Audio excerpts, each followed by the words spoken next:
কি হলো? আবার কোথায় যাচ্ছ? আমি একটু আসছি। চা? এসে খাবো।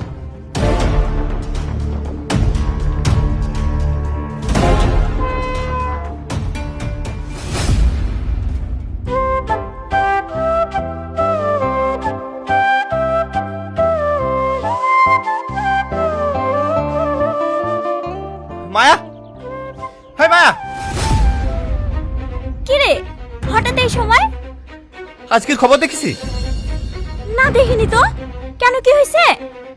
আরে আজকে সকালবেলায় মল থেকে পালানোর সময় সিসিটিভি ক্যামেরায় তোর ফেস দেখা গিয়েছে। পুলিশ তোকে তন্ন তন্ন করে খুঁজছে। তুই একটা কাজ কর, তুই যে কোনো জায়গায় পালিয়ে যা।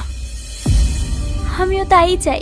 চল না টনি, আমরা দূরে কোথাও গিয়ে নতুন করে জীবন শুরু করি। দেখ মায়া, এটা মজা করার সময়। তোকে আগেও বলেছি, এখনো বলছি, আমি বিবাহিত। আমি আমার স্ত্রীকে আমার জীবনের থেকে বেশি ভালোবাসি। তাই বলছি পাগলামি করিস না। আমি তোকে যেটা বলছি সেটা শোন। আরে আমি তো তোকে আর কি করছিলাম। দেখ মায়া, এটা আর কি মারার সময় না। তুই তাড়াতাড়ি গা ঢাকা দে। আর আমিও সিদ্ধান্ত নিয়ে ফেলেছি, আমি আমার বউকে নিয়ে অন্য শহরে চলে যাব, যেখানে না থাকবে কোনো বস, না থাকবে কোনো পুলিশের অত্যাচার। আসছি।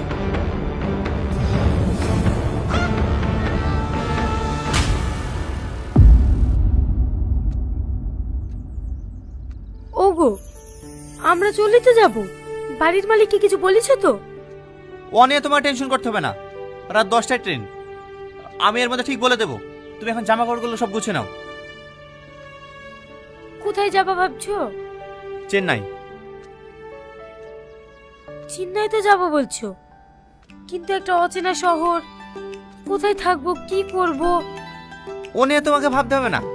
চেন্নাই আমার একটা বন্ধু থাকে, ওর সাথে থেকে বিল্ডিং এর কাজ করব, আর দুটো ডাল ভাত খেয়ে হলেও তোমাকে নিয়ে সুখে শান্তিতে বাঁচতে পারবো।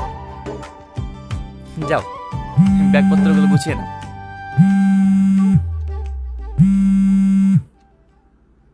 হ্যাঁ মায়া, বল। অ্যাক্সিডেন্ট হয়েছে? কোন নার্সিং হোম? ঠিক আছে, আমি এক্ষুনি আসছি। কি গো, কার অ্যাক্সিডেন্ট হয়েছে? মায়া অ্যাক্সিডেন্ট করেছে, আমাকে এক্ষুনি যেতে হবে। হ্যাঁ, আমিও যাব। তুমি বাড়ি গিয়ে দাঁড়াও, আমি শাড়িটা চেঞ্জ করে আসছি। ঠিক আছে, তুমি তাড়াতাড়ি আসো।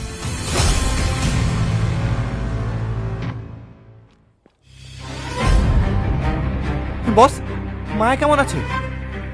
ভালো নেই, ওর অবস্থা খুবই